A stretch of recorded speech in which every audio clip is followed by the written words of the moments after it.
Bonjour. Bonjour et bienvenue, c'est Lucho.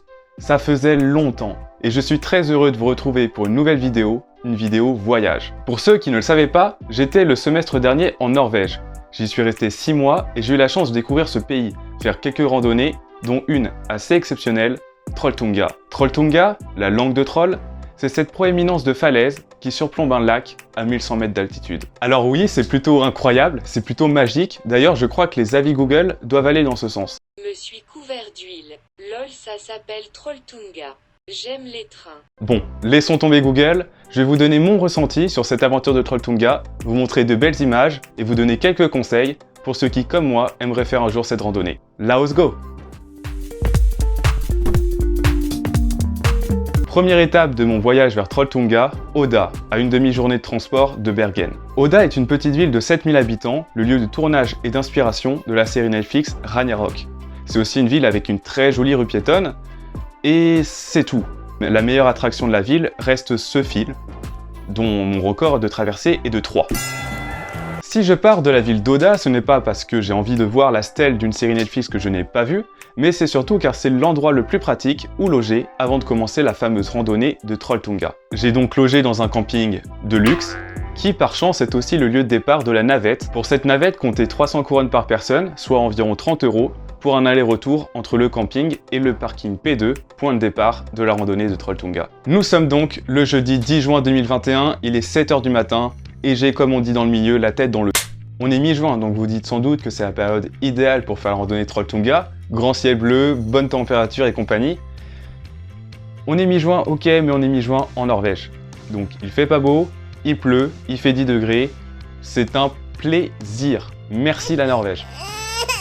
Arrivé au parking P2, un guide de haute montagne vient à notre rencontre et nous explique que c'est plus prudent de rebrousser chemin, de faire la randonnée le lendemain et de partir.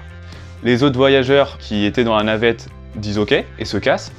Moi je reste planté devant le guide parce que j'ai pas l'intention de partir en fait. Parce qu'il est bien gentil le petit viking, mais de 1, moi le lendemain je prends mon bus vers Stavanger, et de 2, je suis breton. Donc il pleut, ok, mais c'est un temps normal, je vois pas le problème. Bon, clairement je vois que ce qui le dérange c'est pas tant la pluie, mais surtout ma tenue, qui serait soi-disant pas adaptée au froid et à la pluie. Bon, je vous laisse juger de ma tenue.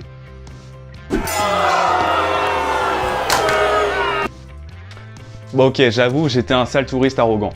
Toujours est-il que le guide me déconseille de faire la randonnée, mais à la norvégienne. C'est-à-dire qu'il me recommande de pas y aller, mais sans vraiment l'interdire. C'est très norvégien comme comportement.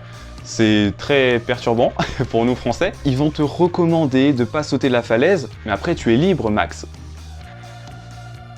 Je commence donc la randonnée, et en tant que youtubeur accompli, j'essaye de vlogger mon aventure. Hola, hola todos.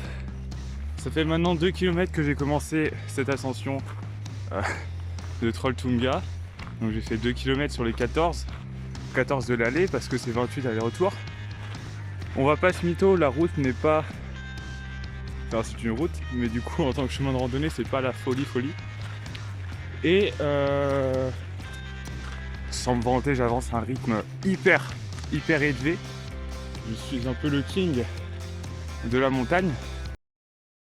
C'est nul! Je vais raconter rapidement le parcours avant d'arriver au point que vous attendez tous, évidemment le sommet, Trolltunga. Les 4 premiers kilomètres seront les plus faciles au niveau technique, mais les plus compliqués au niveau du dénivelé. Vous allez juste suivre une très belle route goudronnée et vous faire doubler par des voitures qui déposeront des feignasses au parking P3. La nature, elle, commence vraiment à partir de ce fameux parking P3, au bout de 4 km de randonnée, à peu près 1 heure de marche. Vous allez arriver dans un paysage de steppe avec des chemins en terre assez plats. Et après une nouvelle demi-heure de marche, la difficulté va changer assez rapidement et assez radicalement. En effet, après cette nouvelle demi-heure de marche, je m'engage dans 2 km très physiques. Ça grimpe très fort et le terrain est très technique. Puis le paysage change complètement à nouveau après ces 2 km de marche. J'arrive sur un plateau montagneux, assez plat, avec des petits lacs et de la neige.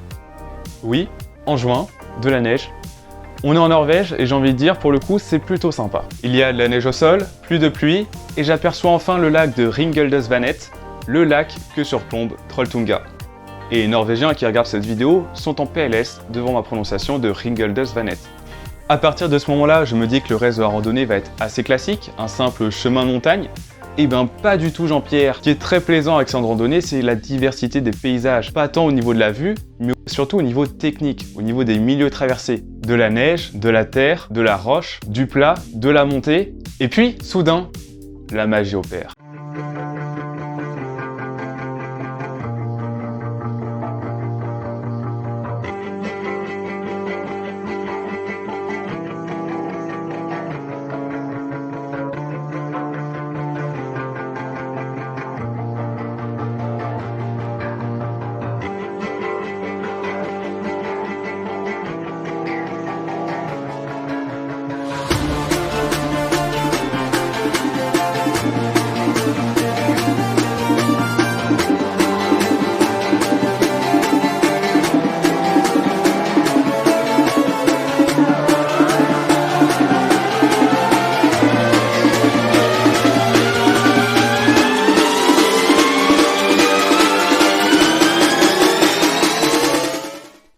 J'espère que ces images vous plairont et vous donneront envie de faire la randonnée Trolltunga.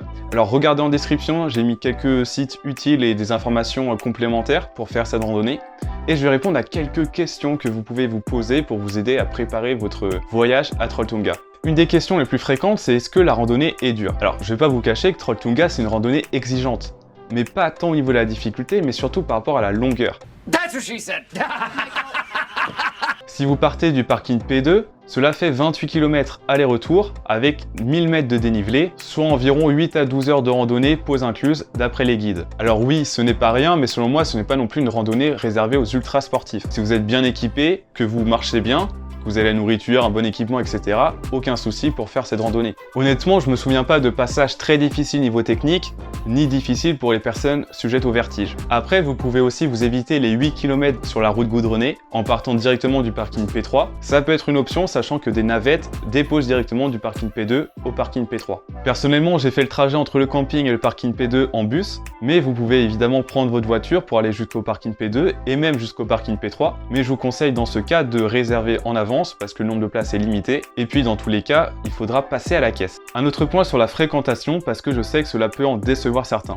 J'ai eu la chance de faire cette randonnée en juin 2021, et à cette époque, la Norvège était complètement fermée à cause de la situation sanitaire. Il n'y avait donc aucun touriste étranger.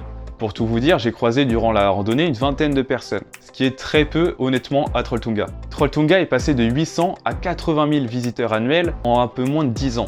Alors oui, en pleine saison, il peut y avoir une longue queue pour prendre la photo, et cela peut être vite assez gênant. Et un petit point météo, la meilleure période pour faire cette randonnée se situe entre juin et octobre. En dehors, c'est sans doute très sympa avec la neige, mais c'est aussi très dangereux. Les autorités locales recommandent fortement un guide, et même quasi l'obligent en fait, pour faire cette randonnée entre octobre et juin. Si vous avez d'autres questions sur cette randonnée, n'hésitez pas à les poser en commentaire, j'y répondrai avec plaisir. N'hésitez pas non plus à partager votre expérience, si vous avez déjà fait cette randonnée, n'hésitez pas à le mettre en commentaire, cela peut être utile pour tout le monde. Et puis likez la vidéo si cela vous a plu. C'était Lucho, je suis de retour, à date.